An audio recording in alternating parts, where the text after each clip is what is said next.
vra dat Stoffel Mosha, dat julle vir my na vore kom, Penny, dat jy ook vir my na vore kom. Nou hoor ek, jy moet peetouers ook na vore kom, so die peetouers, julle is welkom om ook vir my na vorentoe te beweeg. Terwyl hulle na vorentoe kom, gaan ek vir julle so lank net hierdie pragtige videoklippies laat speel, kom ons kyk dit net gou saam.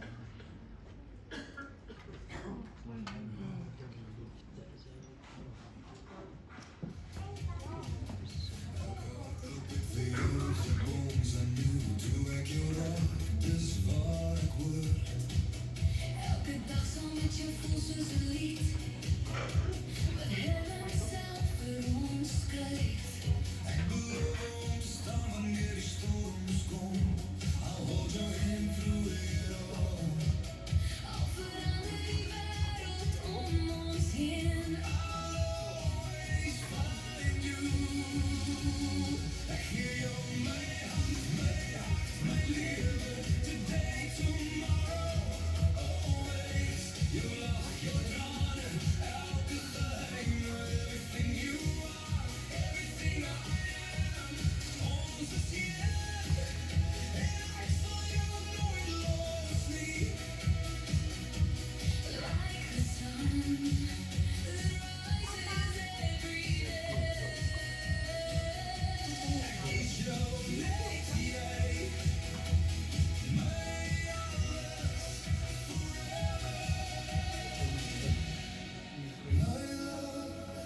forever.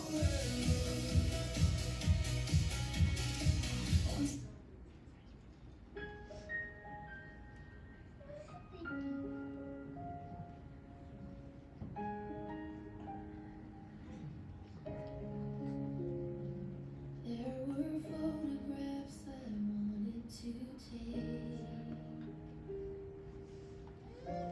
things I wanted to show you, sing sweet lullabies, wipe your teary eyes. Who could love you like this?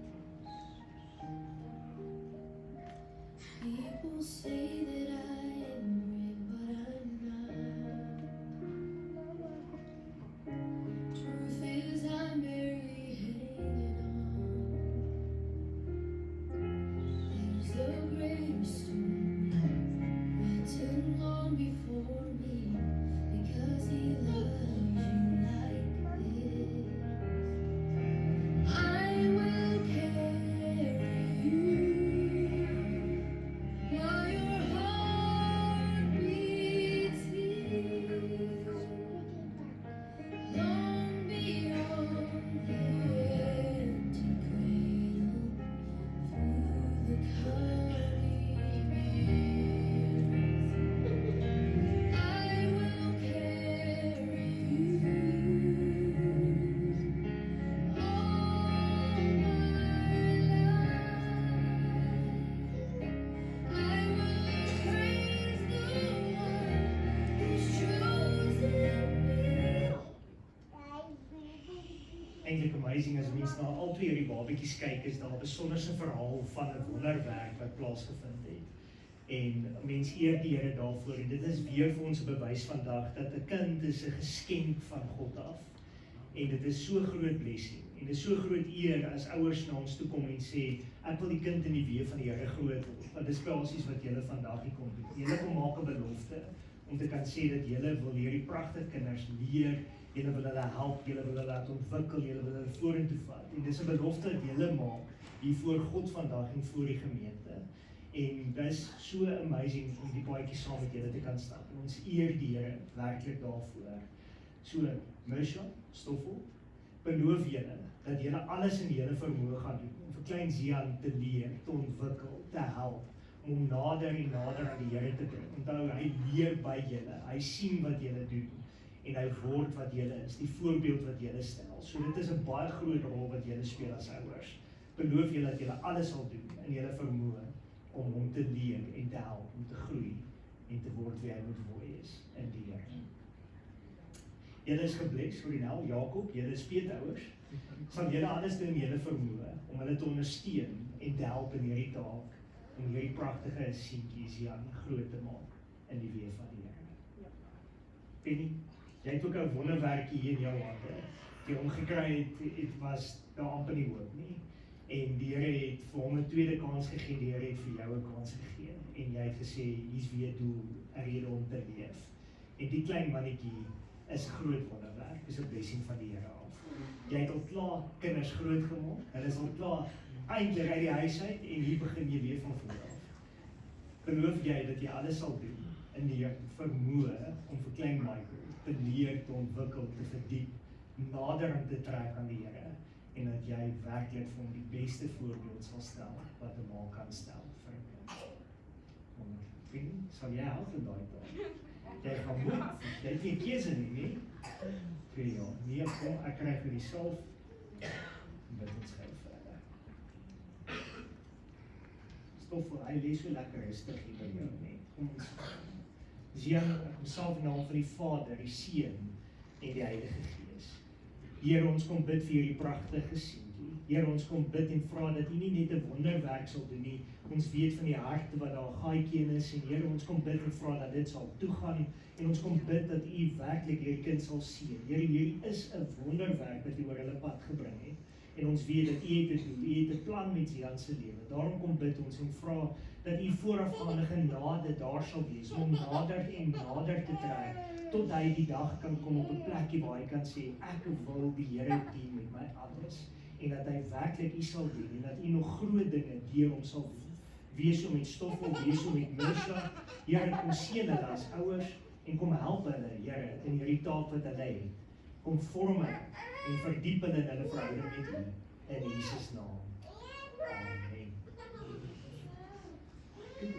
Kyk vir my, jy is so mooi, lekker kom. Ek gaan jouself in die naam van die Vader, die Seun en die Heilige Gees. Here, dit is so groot voorreg om vir klein Michael vir U te kan kom gee. Here, hierdie pragtige kindjie. Here, ons kom bid en vra dat U hom sal ontwikkel. Dankie vir die liefde wat hy het. Dankie vir die vermoë wat U vir hom kom gee om te kan groei, te kan verdiep en dat dit so vrolike, stralende seentjie is wat altyd 'n glimlag en altyd waai om mense te kom sien. Maar Here, ons kom bid en vra dat U hom sal help in sy ontwikkeling en Here, ons kom bid genesing oor hom en ons vra Here dat U hom sal toedek onder U kosbare vleuels. Kom help hom dat hy ook 'n liefde en 'n honger in sy hart sal hê om U te dien, U te volg en U te behaag. En help vir Penny, Here, waar sy 'n voorbeeld moet stel, waar sy moet lei na U toe en elke dag nader moet vat, Here, dat sy dit sal doen tot die beste van haar vermoë. Ons loof U daarvoor en ons prys U daarvoor in Jesus se wonderlike en heilige naam. Amen. Kyk, hy wil net uit sy ma se arms uit. Hy wil nie naby sy ma se arms wees. Stoffel. Hier is vir julle so 'n boekie, die sertifikaat. Baie geluk. Mag die Here julle baie ryklik seën en mag hy vir julle net soveel vreugde en blydskap bring. Hy het 'n sertifikaat in sy boekie. Mag dit julle ook help in sy ontwikkeling. Mag hy vir julle baie vreugde en blydskap bring. Baie seën.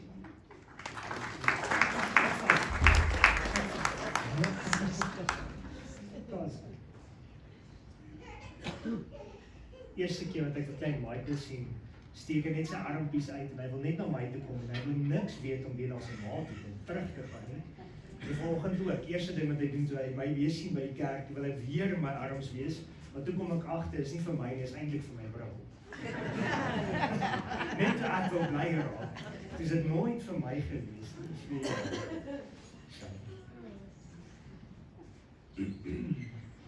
Ons is besig om te gesels rondom hierdie reeks oor die krag om te verander en ons is vandag by die 3de week wat ons hier is en ek dink gaan seker nog so 3 weke besig wees met hierdie tema.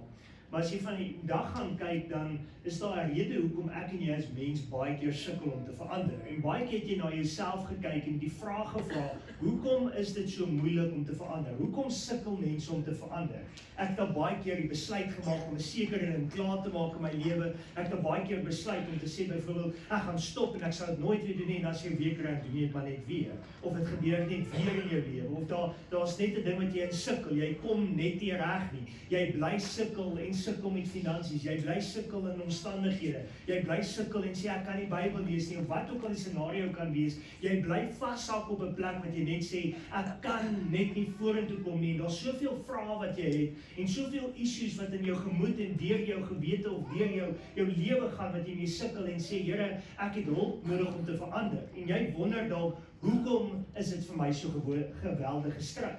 En die groot realiteit is, baie keer dan dink ons as mens, dis net ek wat daarmee sukkel, maar eintlik is elkeen van ons ons lewe besig om iets te sukkel, besig om 'n worsteling te doen, besig om kort in ons gebedslewe na die Here toe te gaan en te sê, Here, kom maak my vry van hierdie ding. Ons het al gekyk dat Paulus, die man wat die meerderheid van die Nuwe Testament geskryf het, al keer op keer uitgeroep het en gesê het vir die Here, Here, sal U hierdie doring uit my vlees uit wegvat. En dis 'n duidelike bewys dat selfs hierdie groot godsman Paulus 'n geweldige stryd gehad het met sekere dinge in sy lewe en keer op keer gebid het en gevra het vir die Here, vat dit net weg, verlos my net, en dit het nie gebeur nie, want die Here het 'n spesifieke doel met Paulus gehad rondom dit. Maar die realiteit is, dat ek en jy moet op 'n plek kom, waar daar dinge is wat ons mee worstel in ons lewe, en dit kan sonde wees, dit kan 'n geestestoestand wees, dit kan depressie wees, dit kan soveel verskillende dinge wees, en ek en jy moet oorwinning kom kry by God daaroor, en hy kom gee dit vir jou en my. Nou hier is wat baie keer gebeur in mense se lewens, en dit is die denkwyse wat ons het, en ek wil net vinnig vir jou kom wys. Baie keer sal ons vashak en sê, ek is altyd 'n failure. Jy sal altyd vashak en net sê, ek kan nie vorentoe beweeg nie, ek kan nie sukses bereik my lewe nie, ek sal nooit goed genoeg wees nie, ek sal altyd net misluk. Met ander woorde, jou denke is so geprogrammeer nog voordat jy probeer het om vir jouself te sê, jy gaan fail. En dit maak dat mense vasbly in 'n ding van die hele tyd, ek gaan misluk, ek gaan fail, ek gaan seer kry, ek gaan fail, ek gaan nie vorentoe beweeg nie, ek sal dit nie reg kry nie, en jy probeer elke kort om dit te doen, maar jy het eintlik jouself geprogrammeer om te sê, jy gaan dit nie reg kry nie. So die grootste probleem wat ons eintlik het, is die manier wat ek en jy dink of kyk rondom onsself. As jy na jouself kyk en sê, jy is 'n failure, raai wat, jy gaan 'n failure wees. As jy na jouself die hele tyd bly kyk en sê, ek sal nooit 'n sukses kan bereik in jou lewe nie, dan gaan jy nooit 'n sukses in jou lewe bereik nie. Maar as jy na 'n ander manier gaan kyk, en jy gaan 'n groeiende mindset maak, dan gaan jy eintlik sê, weet jy wat, die Here is besig om my te vorm, en ek is besig om te verander, en ek kan oor hierdie ding kom. Dan gaan jy dit maak. Dan gaan jy oorwinning behaal, jy gaan sukses behaal, jy gaan groei, maar dit begin by 'n mindset in jou denkwyse wat moet verander rondom die omstandighede, rondom wie jy is. Baie keer is mense al so negatief van kindertyd af in hulle lewe, dat hulle na hulle self as groot mens nie eens in 'n spieël kan kyk nie, want hy glo vas, ek is 'n failure. Baie mense kan nie na hulle self kyk nie, want hulle sal sê, Here, hoekom het jy my so gemaak? My dubbelken, my rolletjies en my Coca-Cola 3 liter lyf, wat 'n 500 ml lyfie moes wees, of 'n 200 ml tokkie lyf moes wees. En ons kyk na hierdie dinge, en ons voel so selfbewus daarvan, dat ons net sê, ek wil nie eens na myself kyk nie. En wat doen ons? Baie mense sal gaan sit en eet, en dan word hulle nog groter. Of baie ander mense sal gaan en hulle sal mismoedig word en hulle sal net eenvoudig moed opgee en sê, dit help nie, ek probeer oefen nie, dit help nie, ek probeer gesond eet nie, dit help nie, ek probeer nie, so ek gee net nog moed op voordat ek begin. En dit begin by 'n denkwyse. Ek praat nie van 'n gesondheidskondisie wat maak dat jy byvoorbeeld gewig optel nie. Ek praat van blote feit dat mense hulle self geprogrammeer het in 'n sekere rigting van lewe. Verander jou denke of maak jou denke vol met die waarheid uit God se woord uit. En dis eintlik die grootste en die belangrikste stelling wat ek kan maak vanoggend. Om vir jou te kom sê, dat ek en jy staan voor 'n keuse, letterlik, wat gaan ons dink? Gaan ek die hele tyd luister na my vrees, na my angs, na die leuns wat van die vyand afkom, of gaan ek op 'n plek in my lewe kom, dat ek myself kan begin volmaak met die woord van God, want die woord van God is vol ongelooflik baie beloftes van wie hy is, wat jy is in Christus Jesus, en die oorwinning wat daar vir jou lewe kan wees. As jy byvoorbeeld gaan kyk na Psalm hoofstuk 23 vers 5, dan sien jy die woord praat daar, U salf my hoof met olie, my beker loop oor. Nou as jy eintlik na hierdie beginsel gaan kyk, dan sien jy, daar's 'n geweldige belangrike ding rondom olie en skape. Skape moet gereeld olie gesmeer word, want dit hou die goggas weg. Dit hou die goed weg wat hulle irriteer, en 'n skaap is nes ons as mens, ons word geweldig vinnig geïrriteerd. As jy nog nie geïrriteerd was nie, dan moet ek jou in 'n kamer toesluit met 2 muskiete. Jy sal mal word. Of ek moet jou toesluit in 'n vertrek met 'n klomp vliee. Ek was eendag by 'n mannekamp gewees, jare terug, by College Plaas. En jy het letterlik gesien hoe die mans daar rondloop, elkeen met so 'n lang takkie met 'n klompie blare vooraan, om die vliee weg te jaag. As jou kar vir 10 minute stil gestaan het, het jy gewonder, het iemand my kar gekrap, of het iemand my kar se kleur gaan verander, want my kar was wit en nou is hy sommer swart. En as jy daar kom, is dit vliee wat ons so gaan toesit. Jy gaan mal raak van jou kop af, jy gaan iets wil doen aan daai vliee, jy gaan van jou trolley afraak, as ek dit so kan stel. Nou, dis presies hoe 'n skaap voel die heeltyd as daar goggetjies oor hom kom. En die herder vat letterlik 'n fles en hy breek die olie oop en hy smeer dit bo oor hierdie skaap en dit hou hierdie goggetjies weg. En daar's 'n geestelike implement vir jou en my. Olie is altyd die simbool van die Heilige Gees. Is altyd die teenwoordigheid van God. Is altyd 'n beklemtoning van God se Gees wat teenwoordig word in jou lewe. En hier kom hy en hy wys ons dat die herder van die herders self die oliefles vat. Hy breek hom oop en hy kom stort hom uit oor jou, sodat jy nie hoef te luister na die leuns van Satan nie. Want kyk wat sê Jesus rondom die duiwel. Hy beskryf in Johannes 8 vers 44. Julle die duiwel as vader en die begeertes van julle vader wil julle doen. Hy was 'n mensemoordenaar van die begin af en staan nie in die waarheid nie, omdat daar in hom geen waarheid is nie. Wanneer hy leentaal praat, praat hy uit sy eie, omdat hy 'n leenaar is en die vader van leuns is. So as jy na hierdie gedeelte gaan kyk, dan kan jy baie duidelik sien, Jesus self sê, Satan is 'n leenaar, hy ken nie die waarheid nie, daar's geen waarheid in hom nie, daar is net leuns in hom. En wat kom doen hy vir jou en my? Hy kom fluister die hele tyd in jou oor en sê vir jou, Daniel, jy sal nooit oorwinning kry nie. Daniel, jy sal nooit sukses behaal nie. Daniel, jy sal nooit goed genoeg wees nie. Daniel, jy sal nooit by daai mikpunt van jou lewe uitkom nie. Daniel, jy sal nooit finansiëel sukses bereik nie. Hy kom fluister al hierdie goed in jou en my lewe, dat ek en jy vasgevang raak in hierdie leuns van Satan, en dat ons sit met hierdie worstelstryd, en dat ons dit begin glo wat hy sê. So wat is die probleem? Ons denkwyse is gevorm rondom die leuns wat Satan in jou en my ore kom fluister. En ek en jy het nodig dat God sy gees moet vat, sy olie moet vat, sy teenwoordigheid moet vat, dat die vles moet oopgebreek word, dat die olie oor ons moet loop, en dat ek en jy nie meer na die leuns van Satan hoef te luister nie. Dis die groot realiteit. Satan is daarop uit om te lieg. En hy's goed daarmee. Hy kom vir jou vandag en hy kom verdraai alles. Byvoorbeeld, jare terug as jy sou gekyk het, nie jare terug nie, eintlik 'n paar maande terug nog in 'n woordeboek, dan sou hy vir jou gesê het, as jy die woordjie familie gaan opsoek, dan was dit 'n man en 'n vrou wat bymekaar gekom het en die Here dien en wat saam kinders gehad het. Dit was 'n familie. Vandag sal hulle vir jou sê, dis 2 mense wat saam woon. Wat beteken dit? Die wêreld se beskouing van 'n familie en die woordeboek is eintlik om te sê gay en lesbian en die goed is reg. En die woord van God sê vir ons is 'n gruwel vir God. En dis 'n wake-up call wat ek en jy moet hê. Die vyand kom met die leuns en hy kom wys vir ons op social media en hy kom wys vir ons op al hierdie plekke en op al hierdie dinge. Dis oukei om dit te doen, maar God sê vir ons in sy woord dat dit 'n gruwel is vir God. In sy woord begin hy al, in die begin hy al om te sê, 'n man en 'n vrou moet hulle die vaderhuis moet hulle verlaat en die twee moet mekaar aankleef en hulle sal wat wees? Een vlees. Nie man en man nie. Hy het nie gesê Adam en Steve nie, hy het gesê Adam en Eve in die tuin van Eden. Kyk, ek gaan nie daarop nie, maar die vyand kom met leuns. En hy fluister vandag in jou oor, ek's nie goed genoeg nie. Hy kom in die tweede plek, ek sal nooit verander nie. Hy kom in die derde plek en sê, God kan jou nooit gebruik nie. Jy het te veel nonsens in jou lewe aangevang. Hy kom verder en sê vir jou, jy's net 'n mislukking. Of hy kom herinner jou die hele tyd van elke failure, elke droogmaak, elke seer ding wat in jou lewe gebeur het. En hy kom vryf dit in jou gesig en sê vir jou, jy sal nooit kan regkom nie. Hy kom selfs verder en sê vir jou, God sal jou nooit vergewe nie. Luister mooi, wat het hy gedoen in die tuin?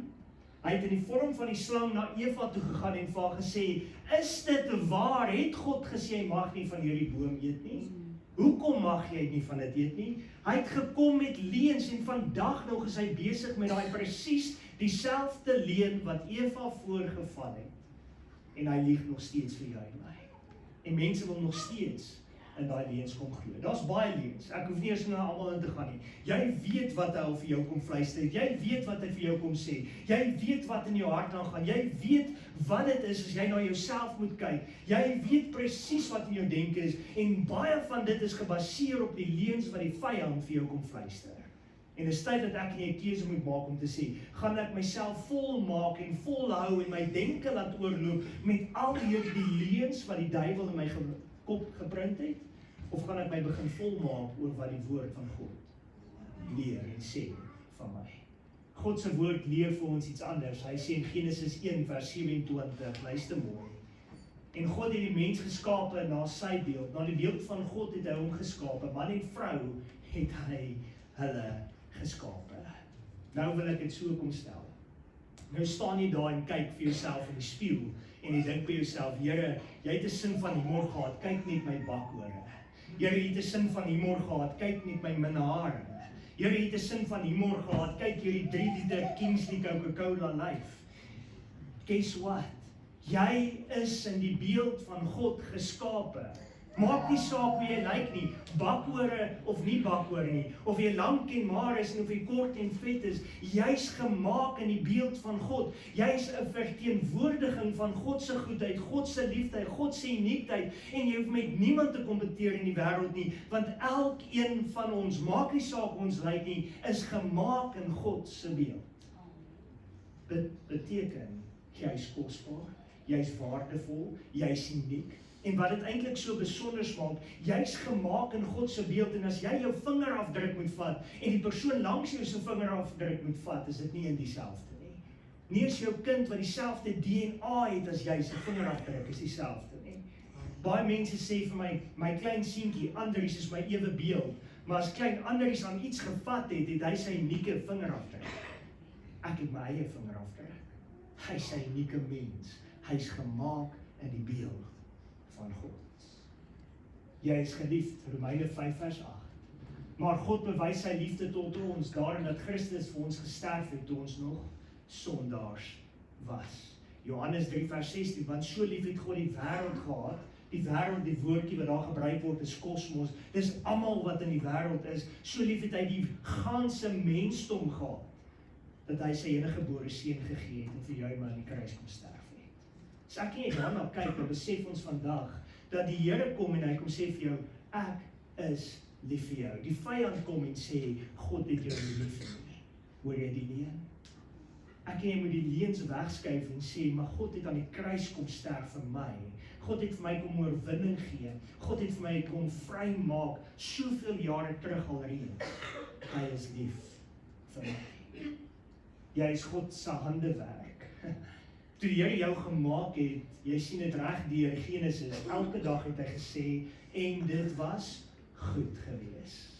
Hy het nie gekyk en gesê, o gats, Daniel was 'n mislukking nie, maar dis ook hy lewe, kom ons gaan maar net daar nie. Nou wys.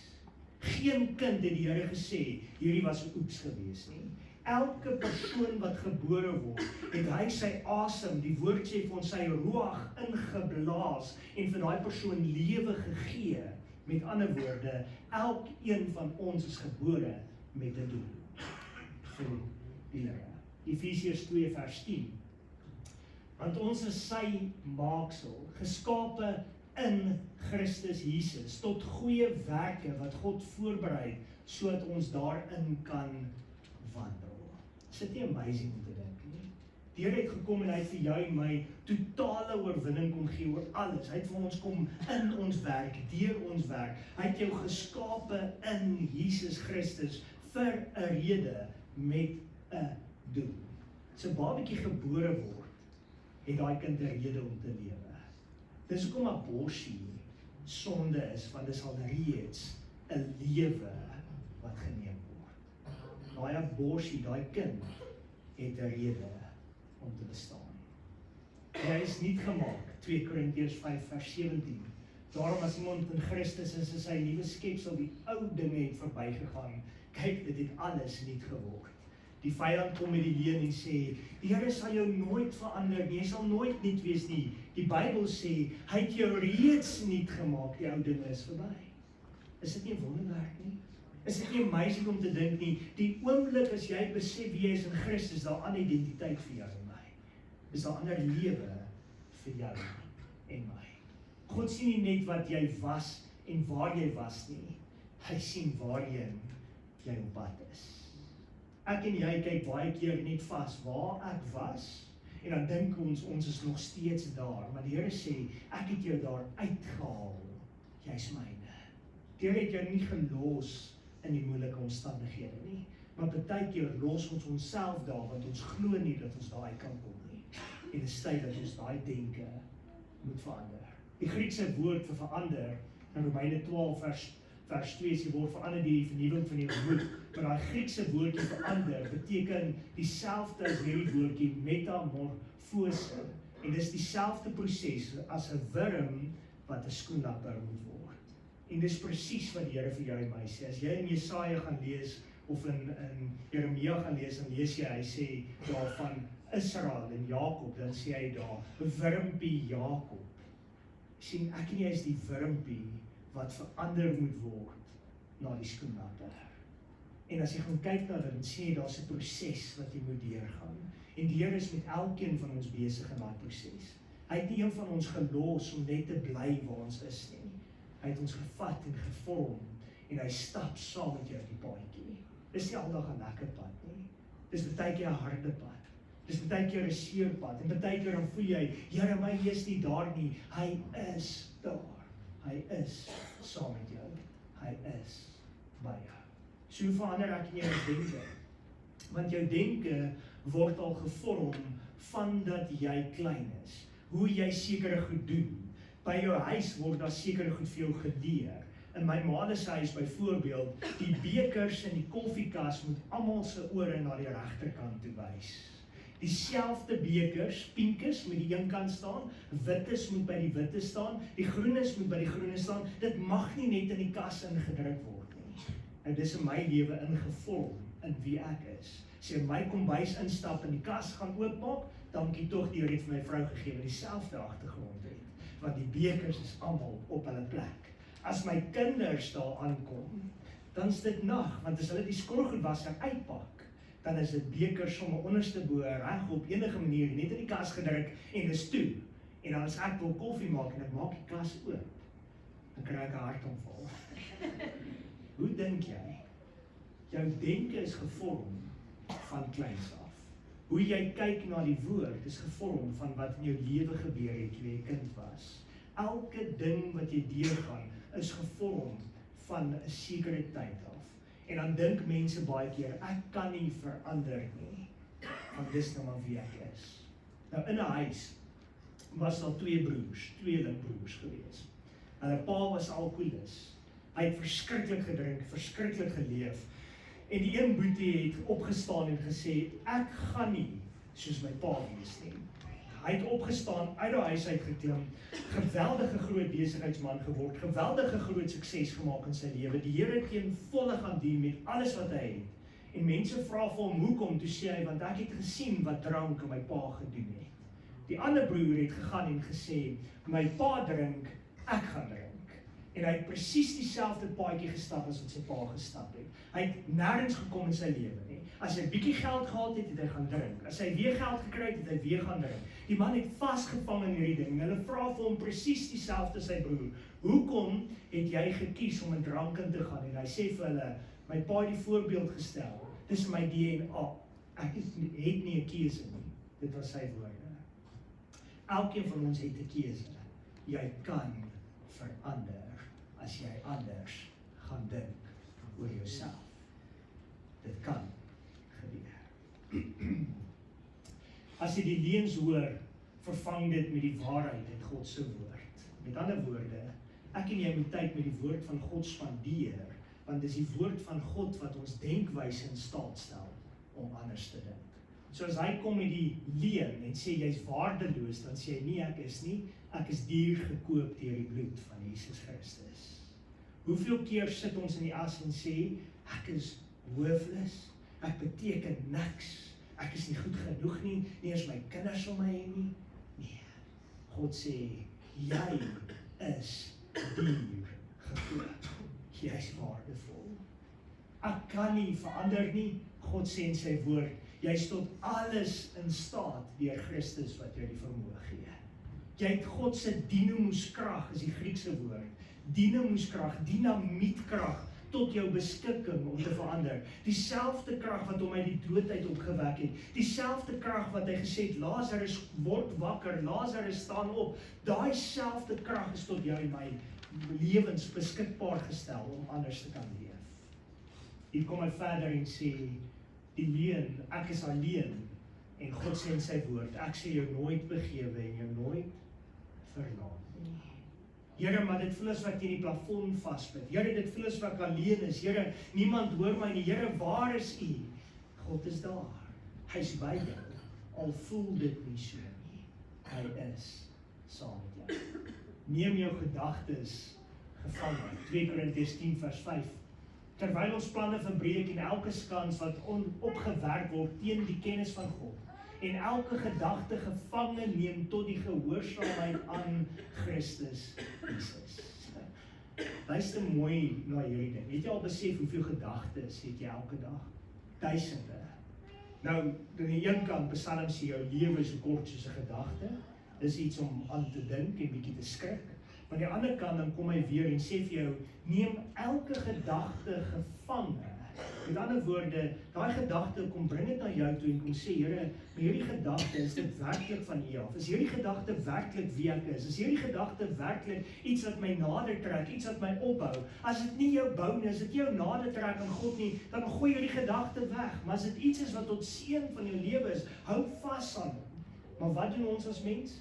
Ons hou nie vas aan die opgewonde, die positief nie, ons hou vas aan die negatief. Ons hou vas aan die verkeerde, ons hou vas aan die seer, ons hou vas aan die angs, ons hou vas aan die bekommernisse en wat doen al daai goed? Dit trek ons af nog dieper in die gat en dat ons nie op oorwinning kom nie.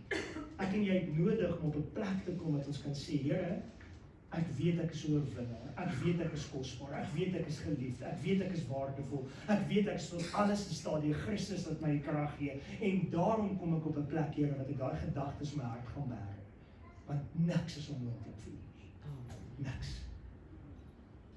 Toets jou gedagtes, stem hierdie gedagte ooreen met God se woord, sou Jesus dit oor my sê? Dis nog 'n interessante vraag, nie? Stem hierdie gedagtes ooreen met die woord van God. As jy na dit gaan kyk en jy gaan lees die Bybel, dan gaan jy sien dat die Here vir jou sê, jy's kosbaar, jy's waardevol, jy's geliefd en daar's soveel beloftes. En as die vyand kom met die leuns, dan moet jy die hele tyd gaan vergelyk. En as dit nie is wat God in sy woord sê nie, skud dit weg. Gooi dit weg. Kry dit uit jou lewe uit. Moenie daaraan vashou nie. God verander mense. Abraham word Abraham, Saulus word Paulus, Jakob word Israel, en so kan jy Sarah en Sarai gaan noem, en jy kan na al hierdie verskillende gaan kyk, maar as jy na die groot realiteit kyk, God verander nie net name nie, hy laat hulle sien en word wie hy sien hulle is of moet wees. God het gesien, Jakob was genoem, Jakob die bedrieër, een wat aan sy broer se hakskeen vasgevat het. Dit was eintlik veronderstel niks goed te wees nie. Wat het God gesien? Jakob, die vader van baie nasies, my noem hom Israel.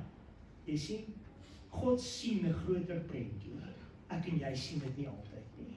Ons sien baie keer die seer, ons sien baie keer die foute, ons sien baie keer die negatief, maar God sien die oorwinning. Wat vir ons vraag.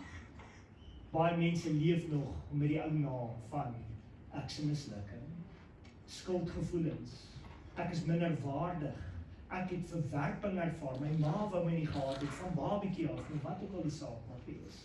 En jy kan vir jou daar enigiets gaan bysit. En ek wil vir jou vandag vra, leef jy nog rondom hierdie leuns, hierdie ou name wat daar is? Of het jy al op 'n plek gekom wat die Here vir jou gesê, jy was Abraham, maar nou is jy Abraham. Jy was Jakob, die vader van leuns en 'n bedrieger, nou is jy die vader van baie nasies. Wat is jou naam? Wat het die Here jou voorgeroep? Terwyl God reeds 'n nuwe identiteit in Christus vir jou gegee het. Ek dink baie keer daai lied van die Dave Vocal Band wat hulle sing, greatly blessed, highly favored, imperfect, but forgiven child of God. Ek en jy is nie volmaak nie. Ek en jy is mens. Ons gaan ons lewe lank foute maak. Maar weet jy wat? Jou identiteit in Christus sê, jy's 'n kind van God. Jy's geliefd, jy's vrygekoop, jy's diergekoop, jy's skoon gewas deur sy bloed. Wat vul jou gedagtes? Wat dink jy oor jouself? Wat glo jy oor jouself? En dit is maklik om negatief te dink. Ek weet wat dit is as jy by egskeiding staan en te dink jou lewe is 'n failure. Ek weet wat dit is om jou werk en jou passie te moet los, want jy het deur 'n egskeiding gegaan. Ek weet wat dit is om te voel dat jy nie goed genoeg is om 'n pa te wees vir kinders nie, want hulle mag nie by jou bly nie. Ek weet wat dit is om deur die see van die lewe te gaan. But guess what? Die Here het die vermoë om jou daarop uit te tel en te sê, ek sê jou nog steeds 'n groter, 'n sterker, 'n beter pa maak, 'n beter man maak, en ek sal jou nog steeds gebruik op kragtige maniere. Want God laat toe dat ek en jy beproef word. Jakobus sê baie duidelik, ag dit louter vreugde wanneer jy deur allerlei beproewing gaan, want dit bewerk lydsaamheid. Jy word gevorm deur God. Hier's 'n interessante ding wat ek vir jou net wil noem. In the science, Earl Nightingale het gesê, whatever we plant in our subconscious mind and nourish with repetition and emotion will one day become a reality. So dis wat die sielkundiges kom sê, dis wat die wêreldsmense kom sê. Hy sê eintlik vir jou, dit wat jy oor jouself dink, dit wat jy oor jouself glo, dit wat jy oor jouself spreek, is wat met jou gaan gebeur. Kyk wat sê die woord van God vir ons in Prediker hoofstuk 23, Proverbs 23:7. For as he thinketh in his heart, so is he. Sê dieselfde. Net baie eenvoudiger in die Bybel. Maar dis die hele probleem, soos wat jy in jou hart is, soos wat jy oor jouself dink, dis wie jy is, dis wat jy is, en dis wat met jou gaan gebeur. Begin anders te dink. Klink eenvoudig, is nie altyd maklik nie.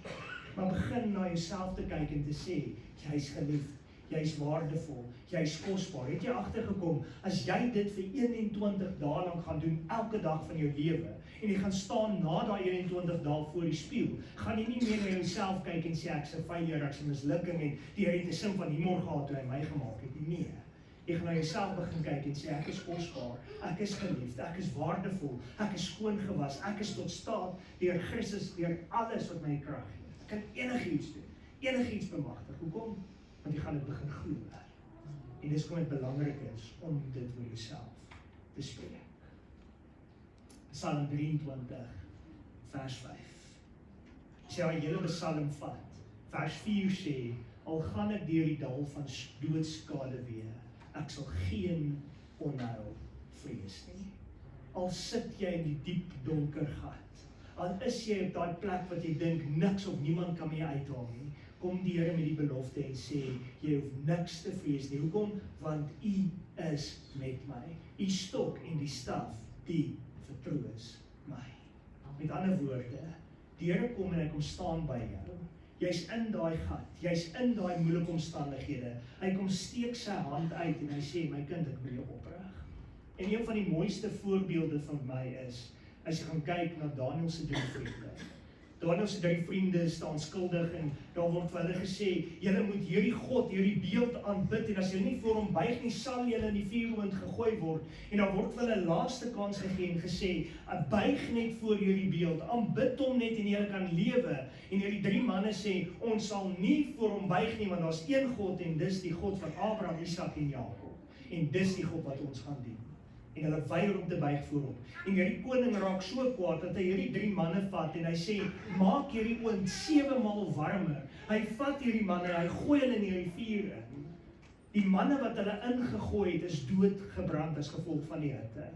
Hierdie manne, omdat hulle vasgestaan het in wie hulle is in Christus, hulle weet wie hulle is. Hulle het nie na die een keer gekyk en gesê, ag, ek is minderjarig en ek is nou failure en ek het 'n mislukking en ek is 'n gemors of ek is enige van die goed nie. Hulle het hulle identiteit in Christus gehad en gesê, ek is 'n kind van God en ek sal niks anders aan dit nie. Vasgestaan in die Here. En wat sê die woord vir ons? Die koning het daar gestaan en gesê, het ons nie 3 manne daarin gegooi nie? Hoekom is daar 'n 4de een? Dis God wat by jou is. En God is in so mate by jou, dat die woord sê, die manne wat voor die oond was, se hare is geskroei, hulle is doodgebrand, daar was niks van hulle amper oor gewees nie. Hierdie 3 manne het nie eers 'n haartjie geskroei gehad aan hulle nie. Het jy al gesien hoe maklik is dit dat jy jouself brand en jou hare afbrand? Net so. Paasnaweek sit ek met 'n skottelbraai wat ek wil aansteek en hierdie ding lyk my is moeg en ek gaan hom moet weggooi. Want hy is net 'n gevaar. Maar ek maak hierdie gasbottel oop en ek light hom en ek light hom en ek light hom en hy wil nie light en ek maak hom toelaat en ek maak hom weer oop en ek light hom en die volgende sê hy woep en hy is net so in my gesig en ooghare is geskroei en alles en ek sê vir Samantha, dis nou lekker, ek moet nog nou preek en ek weet nie eens hoe ek lyk nie, maar ek kan ruik hoe ek ruik. Dis nie 'n lekker gevoel. Maar hierdie manne is in 'n vuur in, wat niks hulle kon aanraak nie. Niks skade kon gebeur nie. Dis die God wat ek en jy dien. En die krag wat daai manne beskerm, is tot jou en my beskikbaar. Die God wat saam met hulle in daai vuur kom staan het, is die God wat in die moeilike omstandighede saam met jou en my kom staan en sê, ek sal jou nooit begewe en jou nooit verlaat nie. God is met jou. Gaan jy toelaat wat die vyand vir jou lieg? Of gaan jy op 'n plek kom en sê, Here, ek het nodig dat die olie, die Heilige Gees oor my moet loop, dat ek volgemaak moet word, dat ek my denke kan beskerm, en dat ek vir myself kan sê, ek sal nie aan die verkeerde goed dink nie. Gaan jy val? Ja, daar's tye wat jy dalk gaan val. Daar's tye wat jy gaan voel, jy staan in die vuur, maar terwyl jy daar is, en jy roep uit en sê, Here, help my, gaan die Here sy hand uitsteek en sê, my kind, ek is hier vir jou, en ek gaan jou optel. Hy gaan jou deurdra, hy gaan jou versterk. Ons lewe verander wanneer ons denke verander. Ons denke verander wanneer ons identiteit in Christus ontdek. Dis al hoe jou denke verander. Wie is jy? Jy is die kind van God. Daar's daai ou liedjie, my pa is die koning van die heelal, jy weet. Niks sal my vrees nie. Ek ken nie eens al die woord nie, ander is al vir julle sing. Maar as jy na daai liedjie luister, om dit weer te besef, my pa is die koning, ek is sy seun, jy is sy dogter. Elkeen van ons is geliefd, elkeen van ons is kosbaar, elkeen is by sy naam genoem, elkeen word die kind van God. Jy is spesiaal. Al is jy deur wat in jou lewe, jy's nie 'n failure nie, al voel dit so. Baie keer kom ouers na my toe en sê vir my, Dominee, as ek geweet het, dit is so moeilik om kinders te hê, dan het ek nooit kinders gehad nie. 'n Predikant in Amerika kom eendag na my toe en toe ek daar in Anaheim was en hy sê vir my, if I knew it was so fun to be a granddad, I would never have become a dad. I would just skip it and go straight to being a granddad. Dit is lekker om 'n oupa te wees wat jy die kinders teruggee vir ma en pa. Maar die realiteit is, om kind groot te maak is groot werk. En 'n kind gaan jou seëmaak, 'n kind gaan jou liefde in jou gesig gooi. Maar weet jy wat? As daai kind na jou toe kom en sy armpies uitsteek, al is jy hoe kwaad vir hom, wat gaan jy doen? Daai kind omhels en sê, ek is lief vir jou. Daai liefde van God is daar vir jou en my. Al het ons droog gemaak, al het ons foute gemaak. Hy sê nog steeds vir jou, ek is lief vir jou. Beskerm jou denke, beskerm jou hart. Spreuke sê vir ons, want daaruit is die oorsprong van die lewe. Dink anders oor jouself. Ontdek jou identiteit in Christus. Kom ons bid saam. Here, ek wil sê vir U dankie vandag. Dankie dat ons vandag kan ontdek wie U is, wat U is, hoe kosbaar U vir ons is. Here, dis vir my 'n groot, amazing voorreg om te kan bedien. En Here, om net te kan besef, met failures, met mislukkings, met tye wat ou heeltemal gebroken is en totale verkeerde keuses maak en ons net uitroep en sê, Vader, wees my sondaar genadig. En jy steek jy hand uit en sê, my kind, ek herstel jou, ek genees jou, ek is lief vir jou. En dankie dat ons dit kan weet vandag. En Here, ek kom bid vir elkeen wat hier is, dat ons kan hoor hoe U ons lief het, hoe U ons kom vertroos, hoe U ons kom oprig. In Jesus naam.